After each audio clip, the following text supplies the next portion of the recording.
হাসনাত আব্দুল্লাহ বেঁচে থাকতে, বাংলাদেশে লক্ষ লক্ষ হাসনাত আব্দুল্লাহ রয়েছে, বেঁচে থাকতে এই সংস্কার কার্যক্রমের যদি বাধা বিশেষ করে সচিবালয় থেকে আসে, সেটা কঠোর হস্তে সেটাকে জনগণকে সাথে নিয়ে সেটাকে প্রতিরোধ করা হবে।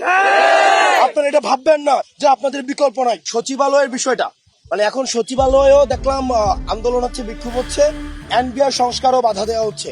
দেখেন, আমরা আপনাদেরকে বলতে চাই, যখন 5ই আগস্টের জুলাই গণঅভ্যুত্থান চলছিল, আপনারা কিন্তু কালো ব্যাজ ধারণ করে শেখ হাসিনাকে সমর্থন জানিয়ে আপনারা হচ্ছেন অফিস করেছেন।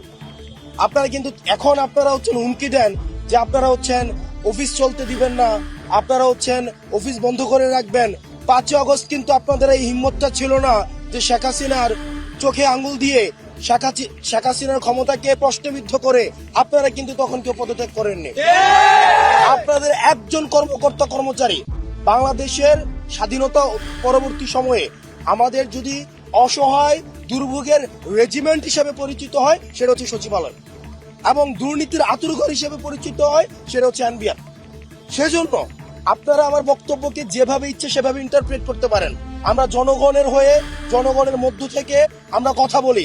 আপনারা 5ই আগস্ট পর্যন্ত আমরা কঠিন ভাষায়, শক্ত ভাষায় বলতে চাই, 5ই আগস্ট পর্যন্ত আমরা দেখেছি যদি হাসিনা না পড়তো, যদি ফ্যাসিবাদ সরকার টিকে যেত, আবার ঠিক কিন্তু আপনারা এই ফ্যাসিবাদী সরকারের পদলেহন করে, এই আওয়ামী লীগ সরকারের পদলেহন করে কিন্তু আপনারা আবার চাকরি করতেন। সুতরাং আপনারা যদি এই 5ই আগস্ট পরবর্তী বাংলাদেশে আপনারা জনগণের মুখোমুখি দাঁড়িয়ে আপনারা যদি এই সরকারকে আপনারা হুমকি দেন, ধামকি দেন যে এই সরকার সংস্কার কার্যক্রম যদি করে থাকে, তাহলে আপনারা মনে রাখবেন এই জনগণ আপনাদের বিকল্প খুঁজে নেবে। 5ই আগস্ট পর্যন্ত আপনাদের একজনেরও কোন সচিবালয়ের কোন সচিব, কোন কর্মকর্তা, কোন কর্মচারী কি পদত্যাগ করেছিল? একজন কি পদত্যাগ করেছিল? এই যে রাস্তার মধ্যে সন্তানদেরকে, সাধারণ নাগরিকদের এইভাবে যে রাস্তার মধ্যে গুলি করে হত্যা করছিল, একজন সচিব, একজন আমরা রাষ্ট্রের একজন নাগরিক, একজন সরকারি চাকরিজীবী কি পদত্যাগের কোন খবর এসেছে? আজকে যখন দেখবেন সরকার কার্যক্রম শুরু করেছে, তারা বাধা হয়ে দাঁড়াচ্ছে, যেখানে সহযোগিতা করার দরকার ছিল।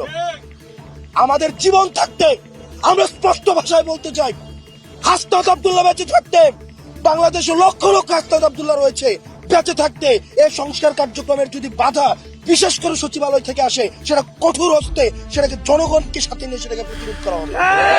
আপনারা এটা ভাববেন না যে আপনাদের বিকল্প নাই, জনগণ বিকল্প খুঁজে নেবে। সুতরাং সরকারকে সহযোগিতা করুন, সংস্কার কার্যক্রমকে সহযোগিতা করুন।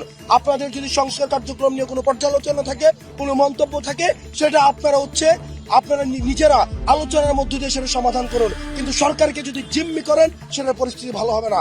কারণ আপনাদের এই হিম্মত ছিল না, আপনাদের এই ধরনের কোনো হিম্মত ছিল না ফ্যাসিবাদ সরকারকে প্রশ্নবিদ্ধ করার। উত্থান পরবর্তী সময়ে নতুন রাজনৈতিক পট পরিবর্তনের অপেক্ষায় রয়েছে। তারা তাদের মতামত জানাতে চায়, আমরা কি বলতে চাই সেটা তারা শুনতে চায়। আমরা মানুষের মধ্যে অপেক্ষা দেখি।